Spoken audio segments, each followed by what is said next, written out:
Il est 6h30 en temps universel, 7h30 à Paris, 8h30 à Bujumbura. Marie Casadebé. Et Magali Lagrange nous a rejoint pour le Journal Afrique. Bonjour Magali. Bonjour Marie, bonjour à tous.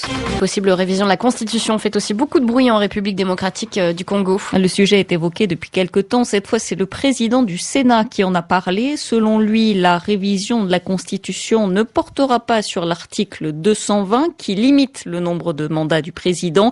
Il s'agirait plutôt de modifier le mode de scrutin aux élections locales et provinciales. On passerait d'un suffrage direct à un suffrage indirect. Cette modification est demandée par la commission électorale, mais du côté de l'opposition, la proposition ne fait pas l'unanimité. Cette semaine, la plateforme Sauvons la RDC convoque une réunion pour mobiliser contre cette possible réforme. Écoutez la réaction du président de l'UNC, Vital Kamerhe. Dans tous les cas de figure, l'élection du président de la République et des députés nationaux doivent avoir lieu au plus tard le mois de novembre 2016, de telle sorte que le 19 décembre 2016, date limite du mandat du président Kabila, nous ayons un nouveau président de la République. Nous n'accepterons pas des arrangements du genre 1+2, 1+4, une transition pour prolonger le mandat du président Kabila. Et nous connaissons cet agenda caché. Nous savons très bien que nous allons dans un scénario à la Gbagbo, à l'ivoirienne. C'est-à-dire Kabila préfère commencer avec Malumalu par des élections les plus compliquées qui puissent exister. Nous devons savoir raisonner par coup d'opportunité.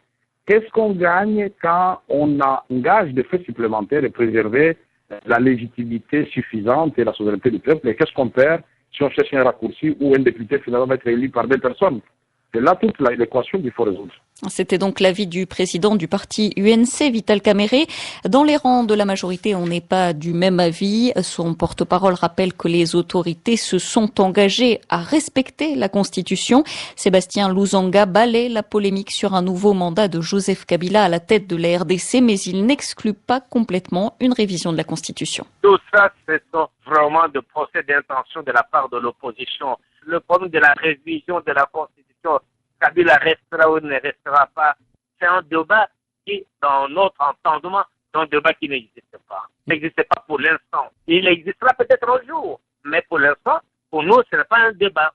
Le président Kabila et sa majorité, pas plus tard que le jeudi 20, nous avons pris l'engagement de respecter la Constitution de bout en bout. Quand bien même, au sein de cette même Constitution, qu'il y ait beaucoup de dispositions révisables. Si demain le peuple se réveille et demande qu'on revoie la Constitution, eh bien, nous serons obligés de nous incliner. Vous allez voir, prenez date, je suis certain, au bout, in fine, c'est ce peuple congolais qui va nous demander de revoir la Constitution qui ne s'adapte plus avec les circonstances actuelles, avec l'évolution de notre pays. Le porte-parole de la majorité présidentielle en RDC, il était joint par Pierre Pinto.